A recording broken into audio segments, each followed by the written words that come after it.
Waalaikumsalam. Jangan dulu. Terima kasih. Apa kabar? Alhamdulillah baik. Kemarin gimana? Kabar alhamdulillah baik. Sebelum kita mulai, mungkin kita perkenalan dulu ya. Perkenalkan nama saya Hana Rizky Fatriani. Umur saya 21 tahun, jadi di sini saya sebagai konselor. Selanjutnya mungkin saya Malia, saya umur 22 tahun. Dan bermaksud ke sini dengan tujuan untuk sharing gitu Mbak. Kami ceritakan yang saya alami gitu. Karena saya nggak punya teman dekat untuk cerita, jadi memutuskan untuk kesini cerita sama Mbak gitu. Ya guys, sebelumnya mungkin saya tanya dulu kesibukannya apa. Kebetulan saya sibuk kuliah sih Mbak, dan semester ya main berat lah, semester akhir gitu. Mungkin kita langsung aja ya ceritain masalah kamu apa yang membuat kamu sampai datang ke sini. Jadi gini Mbak, kan saya itu hidup dengan keluarga orang tua saya, dan lingkungan rumah saya itu tuh keluarga saya semua. Terus saya lihat dan emang itu keluarga sepupu saya atau saudara-saudara saya itu sudah menikah. Masalah itu di sini Mbak, hampir tiap hari sih, cuma sering lah orang tua saya itu nanyain kamu kapan mau nikah, sedangkan saudara-saudara kamu sudah pada nikah. Terus saya jawab kan, ini mah saya mau fokus kuliah aja dulu, karena saya rasa umur saya masih lumayan muda ya, dan saya mau meniti karir, saya mau ada yang mau saya capai gitu Mbak. Saya nggak bisa tuh ditekan kayak kamu kapan nih mau nikah, dan saudara-saudara yang lain juga kayak nanyain kamu kapan. Jadi kayak berasa itu kayak beban banget lah Mbak di aku kayak gitu. Jadi permasalahan kamu itu kamu merasa tertekan nih karena kamu ditunjuk untuk nikah terus sama keluarga kamu, sementara kamu masih kuliah ya. Mungkin sebenarnya saya mau tanya nih, kamu sudah punya pasangan atau belum? Untuk pasangan saya alhamdulillah udah punya, cuman ya Mbak ya, pasangan saya ini juga lagi fokus di kuliah juga, dan dia punya kerja sampingan, jadi kayak kami pacaran juga enggak kayak belum punya komitmen lah untuk sampai ke jenjang lebih serius. Kami pacaran untuk mau ngisi masa muda, untuk fun aja gitu Mbak. Jadi kayak saya mau ngedalin ke keluarga juga kayaknya belum pas, untuk timingnya tuh belum pas kayak gitu. Jadi kayak berasa nanti aja deh dulu, kayaknya belum pas kalau sekarang dikenalin, karena takutnya ya saya sendiri aja ditekan Mbak, apalagi setelah saya ketahuan udah punya pasangan kayak gitu. Takutnya ayolah cepat-cepat kayak gitu, karena saya belum siap gitu loh. Jadi kan di sini kamu udah punya pasangan, terus udah kalian sama-sama belum mau nih masih belum mau ke jenjang serius, terus masih sama-sama mau fokus. Sebelumnya pasangan kamu itu kerja atau kuliah? Dia kuliah sambil kerja Mbak. Jadi dia tuh kayak part time kayak gitu. Kuliah misalnya pagi, sore sampai malam dia kerja kan. Jadi bahkan jarang banget ya kami ketemu Mbak. Paling ya video call atau ya mungkin sebenarnya bisa aja sih kalau misalkan kalian memperkenalkan pasangan kamu ke keluarga kamu, dengan kamu kasih penjelasan ke orang tua kamu bilang kalian masih sama-sama kuliah nih, terus juga masih belum punya keinginan untuk ke jenjang lebih serius, karena tujuannya kan ingin apa sih namanya, ingin senang-senang aja kan. Cuma seenggaknya orang tua udah tahu nih kalau misalkan kamu udah punya pasangan. Kalau namanya orang tua ya pasti mau dong, anak sangat mau yang terbaik untuk anaknya. Takutnya nanti malah orang tua kamu mikirnya kamu bisa dapat pasangan kan. Nah itu dia salah satu masalahnya juga, karena katanya kalau saya lambat untuk mau menikah saya bakal dijodohin gitu loh.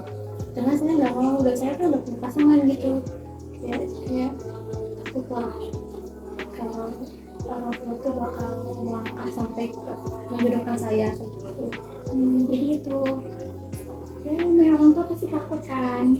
Jadi kalau misalkan nanti kamu semakin berumur, misalkan malah kamu terlalu fokus ke jenjang kamu, terus kamu menepis permasalahan pernikahan itu. Jadi nggak apa-apa, nggak masalah kalau misalkan kamu memang merencanakan pasangan kamu, tapi itu kamu jelaskan ke orang tua kamu kalau misalkan kalian itu masih belum ada keinginan untuk serius. Terlepas dari misalkan nanti orang tua kamu bakalan ngebantah atau melarang karena maunya sungguh serius gitu, ya kamu jelasin lagi ke orang tua kamu kalau kalian nanti sama-sama kuliah, terus kamu juga masih kuliah di perkotaan, terus kamu masih mau fokus sama misal nanti kamu sudah lulus kuliah, kamu masih mau fokus ke pekerjaan kamu. Itu aja Mbak ya, makasih ya atas saran dan masukannya. Nanti saya nanti coba untuk ngomong sama orang tua saya dengan baik-baik, dan nanti saya coba kenalin juga saya ke orang tua saya.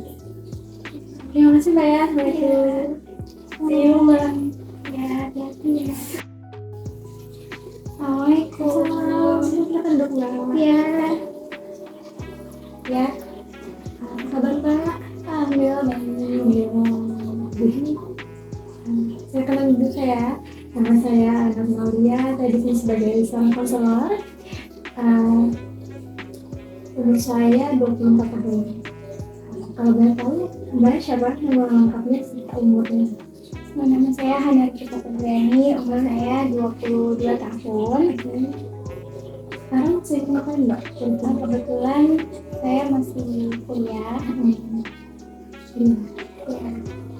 Sekarang semester berapa Mbak? Saya semester akhir. Lagi umurnya ya Mbak ya.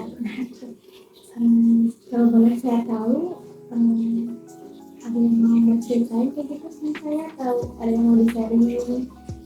Gimana? Atau jadi tujuan saya kesini itu karena saya tuh ngerasa ada masalah gitu dari diri saya, masalah dari diri saya, terus karena banyak orang gitu yang bilang kalau misalkan saya itu tipe orang yang judes, cuek, terus kayak susah gitu bergaul sama orang. Jadi sebenarnya saya itu emang tipe orang yang emang susah bergaul sama orang karena kurangnya percaya diri saya, karena saya itu berpikir saya itu takut mau bergaul sama mereka, takutnya mereka tidak suka sama saya, atau takutnya saya dibilang so akrab kayak gitu. Jadi saya tuh kadang kalau misalkan gak diajak ngobrol nih, jadi saya memilih untuk diam.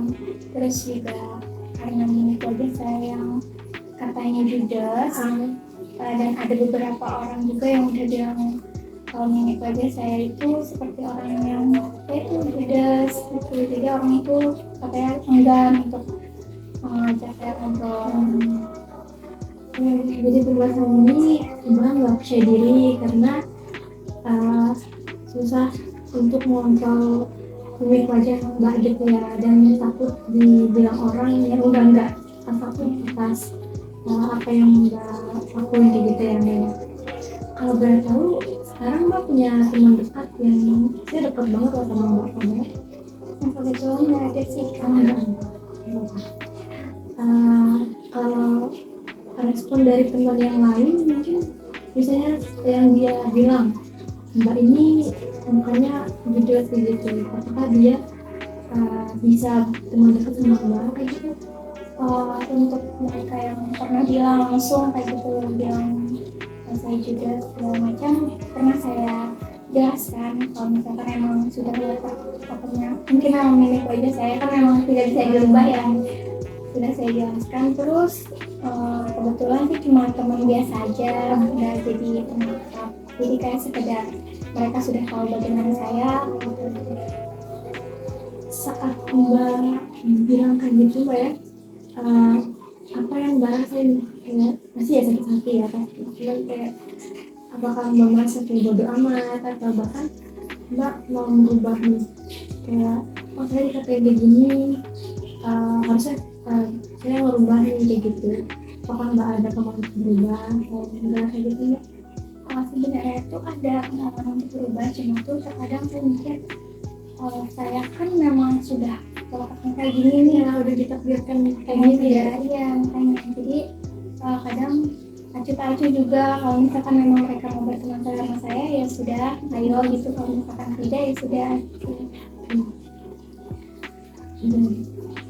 Ini kalau menurut saya Mbak, karena Mbak sudah tahu itu tuh sudah memiliki wajah dari bawaan lahir mungkin Mbak ya, dan itu juga pendapat orang kan beda-beda ya Mbak ya tentang apa yang mereka lihat dan mereka rasakan. Jadi dan Mbak juga sudah tahu permasalahan bagaimana, sebaiknya Mbak harusnya ini saran saya, Mbak ini aja gini, coba berperilaku yang terbuka sama teman. Jadi kalau semisal temannya merasa kurang cocok sama Mbak,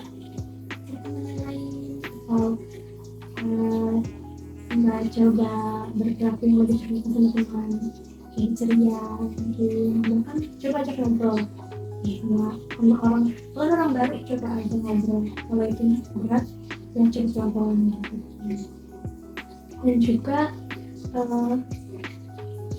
coba untuk mendekatkan diri sama teman, karena ya banyak teman kita perlu ya banyak, kita nggak bisa untuk hidup sendiri, karena kita juga butuh teman, perlu kalau kita merasa diri kita bisa sendiri, cuma sampai atau suatu saat kita juga bakal perlu dengan teman gitu. Jadi karena sudah tahu juga permasalahan bagaimana, saya saranin untuk coba untuk lebih bisa mengontrol mini project kayak gitu. Walau nggak bisa diubah, tapi coba dikontrol dan berperilaku yang lebih terbuka sama teman.